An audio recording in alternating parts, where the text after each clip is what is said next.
राष्ट्रीय शैक्षिक अनुसंधान एवं प्रशिक्षण परिषद के केंद्रीय शैक्षिक प्रौद्योगिकी संस्थान के रेडियो प्रभाग द्वारा प्रस्तुत है। 12 से 14 वर्ष की आयु के बच्चों के लिए प्राचीन भारत का इतिहास श्रृंखला के अंतर्गत कार्यक्रम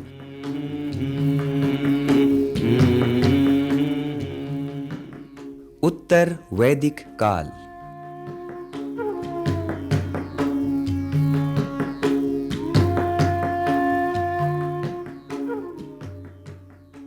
आर्य लोग जब भारत में आए तो भारत का अधिकतर भाग जंगलों से ढका हुआ था।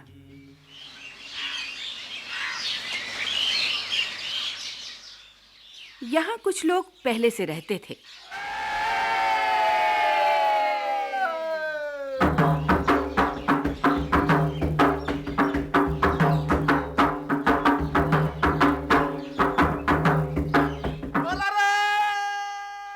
आर्यों ने उन्हें दस्यु या दास कहा है।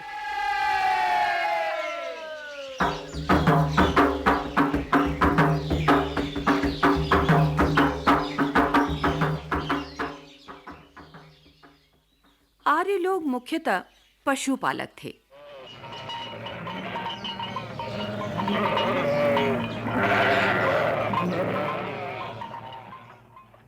ये लोग अपने साथ गाय, बैल, भेड़ बकरियां और घोड़े लेकर आए थे।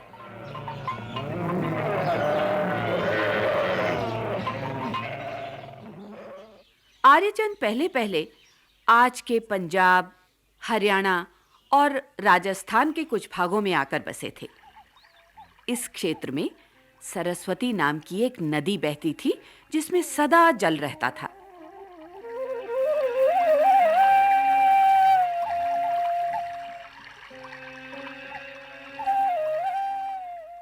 ये नदी अब सूख गई है। ऋग्वेद की अधिकतर ऋचाओं की रचना इसी नदी के तट पर हुई थी।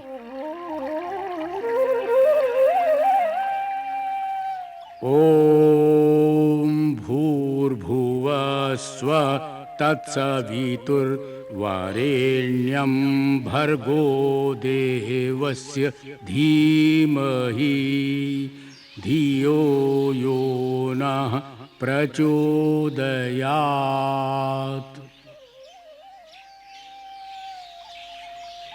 ओम विश्वानि देव सवितुर्दुरितानि परासुव यद्भद्रं तन्न आसुव।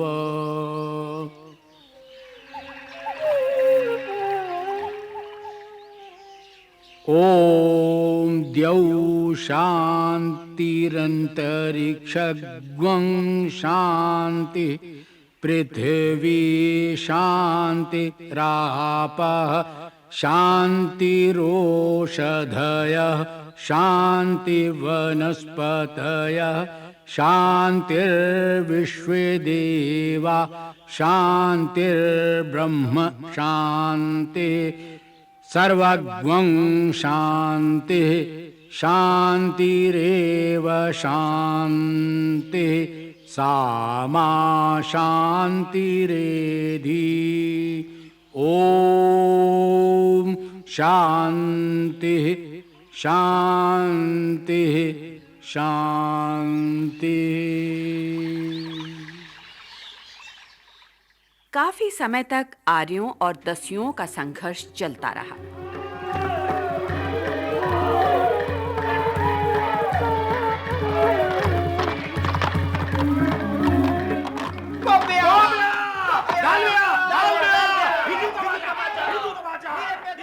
वेदों में कहीं-कहीं इसका वर्णन मिलता है। आर्यों के पास तेज गति से दौड़ने वाले घोड़े थे, रथ थे और दस्युओं से बेहतर हथियार थे, और वो भी लोहे के बने। इन्हीं के बलबूते पर वे दस्युओं को हराकर आगे बढ़ते गए और आज के उत्तर प्रदेश, बिहार और मध्य प्रदेश में फैल गए।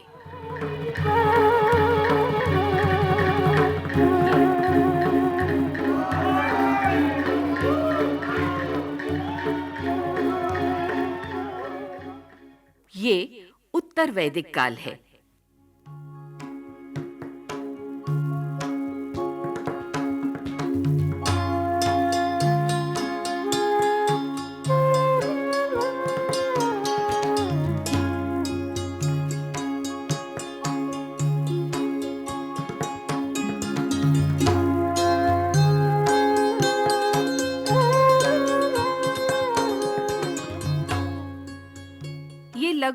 1000 ईसा पूर्व से 600 ईसा पूर्व का समय था।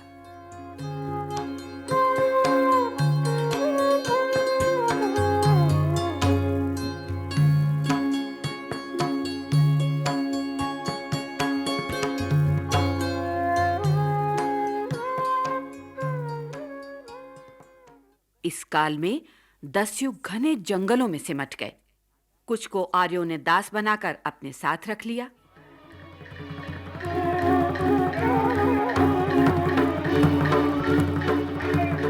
पकड़ लो सबको, कोई जाने ना बाहर।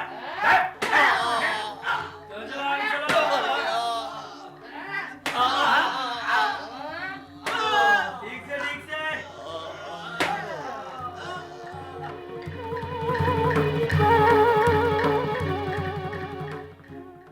इस काल में समाज 4 वर्णों में बंटने लगा था। ये वर्ण हैं ब्राह्मण, क्षत्रिय, वैश्य और शूद्र।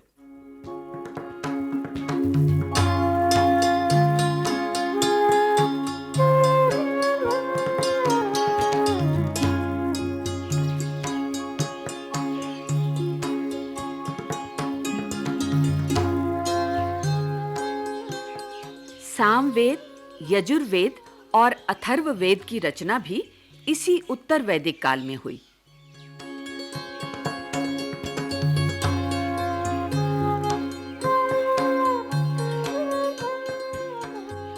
ब्राह्मण, आरण्यक और उपनिषद ग्रंथों की रचना भी इसी समय हुई थी।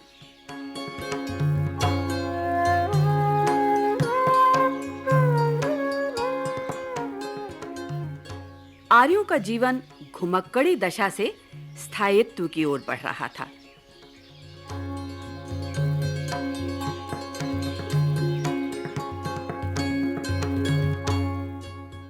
कृषि अब उनका प्रमुख धंधा बन गया था।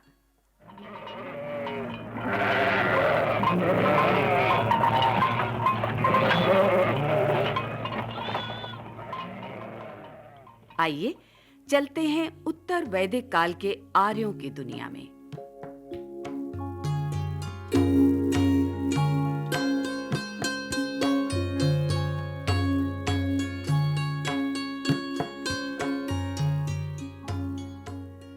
अरे वो काली गाय कैसे धुली तुमने? ये तो लात मारती है।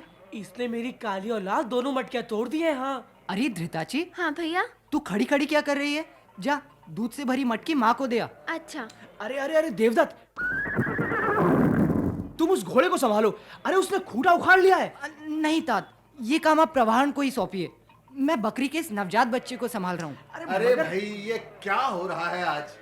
अभी तक सभी लोग पशुओं की बातचीत में ही लगे हो। इन्हें चराने नहीं ले जाना क्या?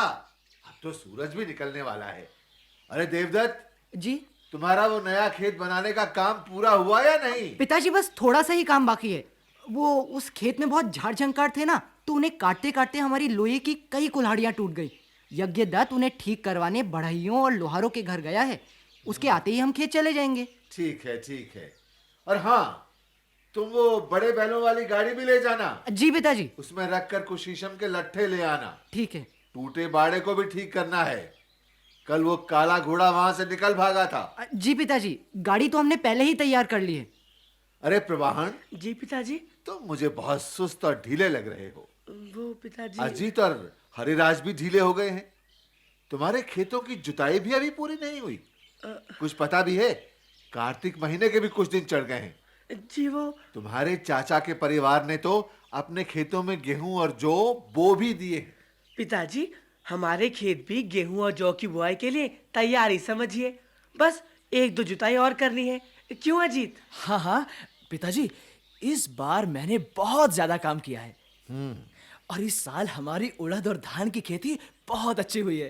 अरे हाँ, अब तक तो हम उसकी कटाई और मड़ाई में ही लगे रह गए थे। क्यों देवदत्त? हाँ हाँ पिताजी। और पिताजी, हम तो अपने साथ हरिराज और शत्रुमर्दन को भी ले जा रहे हैं। हाँ। आज हम 4-4 बैलों वाले 3 हलों से जुताई करेंगे। खेत बस तैयारी समझिए। नहीं, हरिराज और शत्रुमर्दन तुम्हारे साथ नहीं जाएंगे खेतों में। उन्हें कल हस्तिनापुर जाना है। पर क्यों पिताजी? वहां महाराजाधिराज जन्मेजय ने यज्ञ का आयोजन किया है। इन्हें तो जाने की तैयारी करनी होगी। वहां रथों की दौड़ भी होगी। पिताजी, हमारे जाने की पूरी तैयारी हो गई है। जी पिताजी। हमारा रथ और घोड़े दोनों तैयार हैं। बहुत अच्छा। और हाँ पिताजी, हमने अपने घोड़ों को भी खूब खिलाया पिलाया है। और पता है, अब तो वो भी बहुत फुर्तीले हो गए हैं। पिताजी, देवों की इच्छा हुई तो रथों की दौड़ में इस बार हम ही जीतेंगे। हाँ पिताजी, हम ही जीतेंगे। देव तुम पर अवश्य प्रसन्न होंगे। देखो, तुम लोग अपने साथ कुछ गेहूं, जौ और चावल ले जाना। जी पिताजी। सम्राट ने यज्ञ के अवसर पर भंडारा भी चला रखा है। अच्छा पिताजी। सभी वर्णों के लोग भोजन कर रहे हैं। यही नहीं, गुरुकुलों के ब्रह्मचारी, गृहस्थ और साधु सन्यासी भी यज्ञ में बुलाए गए हैं। अच्छा पिताजी, हमने अन्न के साथ साथ महाराज को भेंट देने के लिए माँ के द्वारा बुना हुआ उत्तरीय भी रख लिया है। बहन धृताची ने इस उत्तरीय पर सोने के तारों से बहुत सुंदर कढ़ाई भी की है। हाँ। ये मेरा नाम क्यों लिया जा रहा है और कौन कहाँ जा रहा है? आओ पुत्री आओ, तुम्हारे ये भाई हस्तिनापुर जा रहे हैं। अच्छा पिताजी, इनसे मेरे लिए सोने के कंगन मंगवा दीजिए ना। सुना है हस्तिनापुर के सुनार बहुत सुंदर कंगन बनाते हैं। चल चल, बढ़िया ही कंगन वाली। पिछले वर्ष ही तो तुझे सोने के कुंडल और हार ला कर दिए थे मैंने। और क्या? अब कुछ नहीं लाऊंगा। हाँ मेरे अच्छे भैया, मेरे प्यारे भैया, देखो मैं तुम दोनों का कितना ध्यान रखती हूँ। मैंने छुपा छुपा कर तुम्हारे घोड़ों को घी भी पिलाया है। अच्छा अच्छा, चल ठीक है, ले ही आएंगे। अब तो खुश। अरे ये तो खुश हो गई, पर तुम अपनी तैयारी पर ध्यान दो। हाँ, अपने हथियारों को ठीक ठाक करके रख लो। जी पिताजी। कल सूर्योदय से पहले ही चल देना। आजकल इस रास्ते वाले वन में शेरों, चीतों और तेंदुओं का आतंक कुछ ज्यादा ही हो गया है। अंधेरा होने से पहले ही वन पार करके अपनी बुआ के गांव पहुंच जाना। जी पिताजी, हमने लोहे की फाल वाले भाले और लोहे की नोक वाले पैने तीर भी रख लिए हैं। भला हमारे इन तीरों के सामने वो क्या टिकेंगे। और पिताजी, एक परिव्राजक के द्वारा हमने अपने फुफेरे भाइयों को भी सूचित कर दिया है। वो भी हमारे साथ रथों की दौड़ में हिस्सा लेने जाएंगे। भैया, सुना है इस बार रथों की दौड़ में भाग लेने के लिए कौशल, काशी और विदेश से भी रथ आ रहे हैं। हाँ। इस बार कुछ ज्यादा ही बड़ा आयोजन है। हाँ, ये तो है। हाँ, बड़ा आनंद आएगा। और शुरू हो गई रथों की दौड़।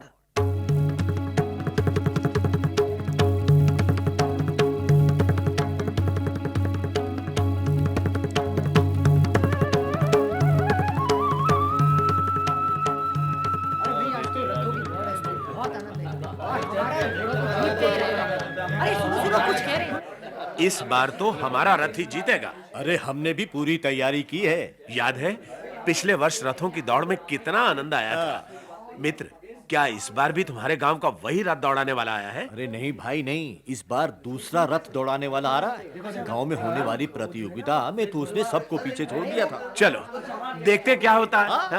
सुने सुने सुने, यज्ञ के आयोजन के इस अवसर पर अब प्रारंभ होती है रथों की दौड़।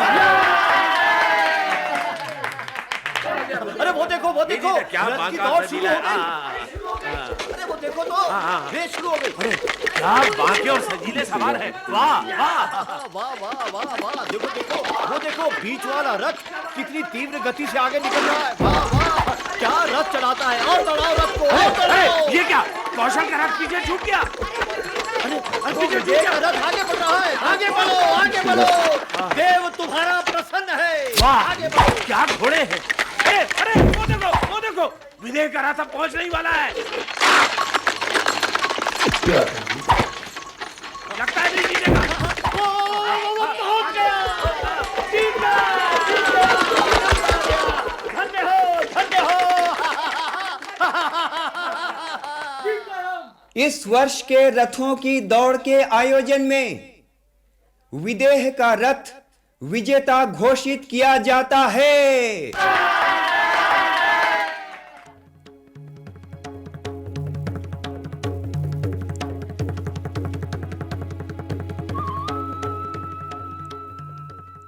ये आयोजन सिर्फ मनोरंजन के लिए नहीं था, इसमें राजा की शक्ति की परीक्षा भी होती थी।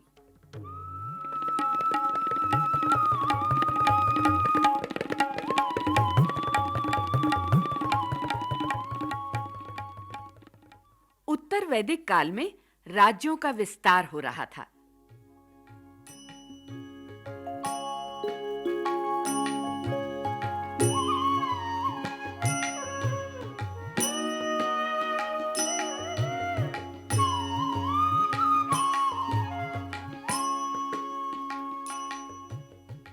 राजा की शक्ति, पदवी और दबदबा बढ़ गया था। करों की वसूली होने लगी थी। राजकोष में खूब धन जमा होने लगा था। राजकाज चलाने में पुरोहित, सेनापति, रानियां और कुछ अन्य अधिकारी भी मदद करते थे।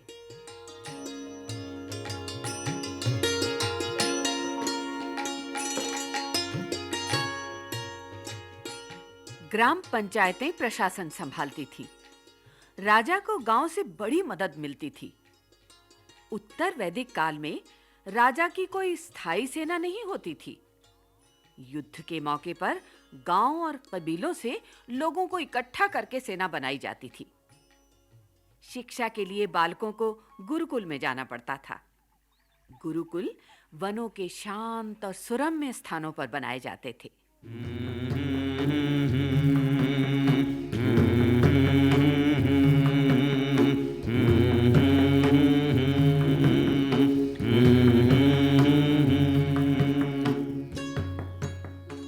छात्र गुरु की सेवा करते हुए पढ़ा करते थे।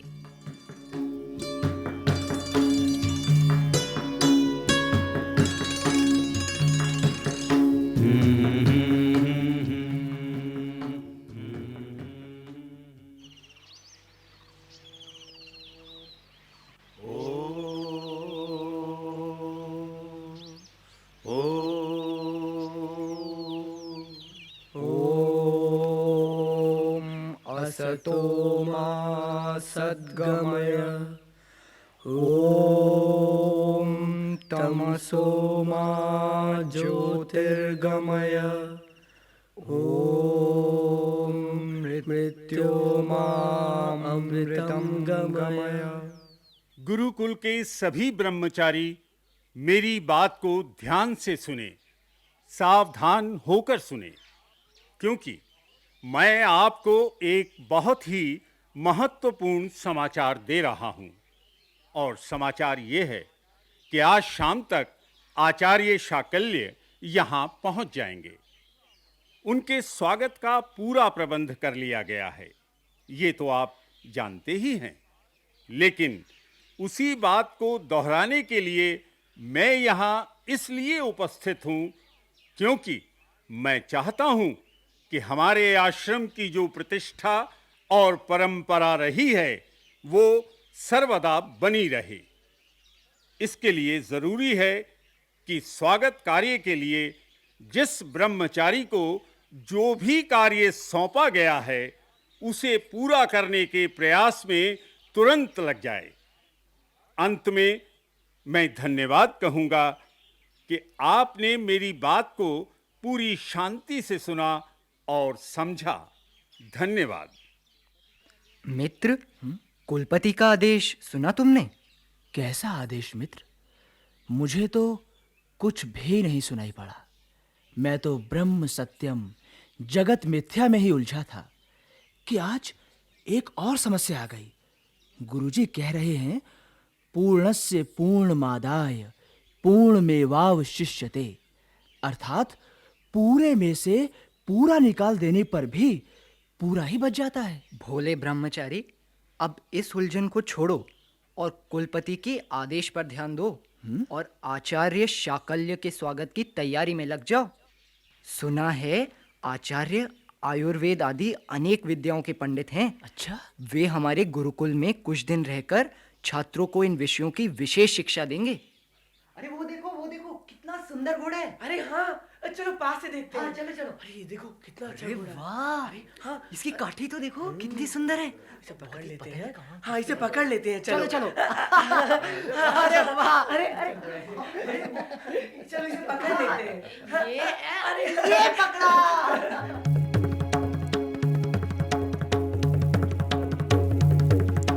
अरे ये कोलाहल कैसा है? छोड़ दो। ये महाराजा धीराज जन्मेजय का अश्वमेध यज्ञ का घोड़ा है। तुम्हें इसके मस्तक पर सम्राट का विजय पत्र नहीं दिखा? इस घोड़े की सुनहरी लगाम और काठी तो दूर से दिख जाती है। छोड़ दो, छोड़ दो, शीघ्र छोड़ दो, नहीं तो हमारे तीरों के तीखे प्रहार सहने पड़ेंगे। हाँ, हम नहीं छोड़ेंगे, बिल्कुल नहीं छोड़ेंगे, हमने पकड़ा है ये। अरे ये तो हमारे गुरुकुल के ही क्षत्रिय कुमारों ने घोड़े को पकड़ रखा है। अरे अरे इन पर तो सैनिकों की चेतावनी का भी कोई असर नहीं हो रहा है। अरे चलो चलो भाग चलें, आचार्य को बता दें, कहीं क्षत्रिय कुमार सैनिकों से युद्ध ही ना कर बैठे। अरे रुको तो सही। अरे देखो देखो, क्या? आचार्य तो वहीं पहुंच गए हैं। और हाँ, वो देखो आचार्य की आज्ञा मानकर क्षत्रिय कुमारों ने उस घोड़े को छोड़ भी दिया है। चलो अच्छा हुआ, संकट टल गया। अब ये सैनिक इस घोड़े को सारे राज्यों में घुमाकर हस्तिनापुर ले जाएंगे, जहां अश्वमेध यज्ञ करके महाराज जन्मेजय चक्रवर्ती सम्राट बन जाएंगे। उनका प्रभाव, कीर्ति और ख्याति चारों दिशाओं में फैल जाएगी।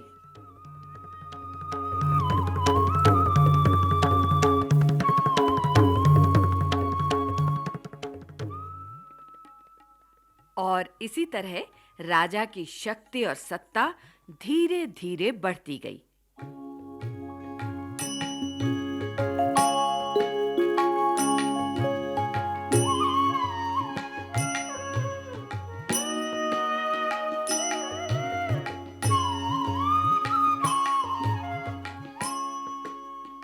कबीले के सरदार से वो चक्रवर्ती सम्राट बने, फिर उनके बेटे सम्राट बने और फिर उनके बेटे।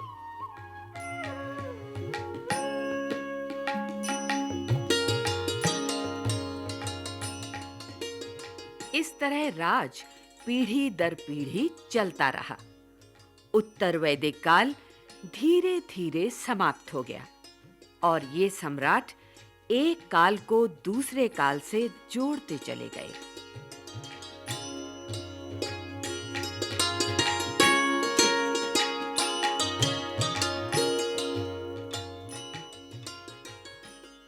उत्तर वैदिक काल।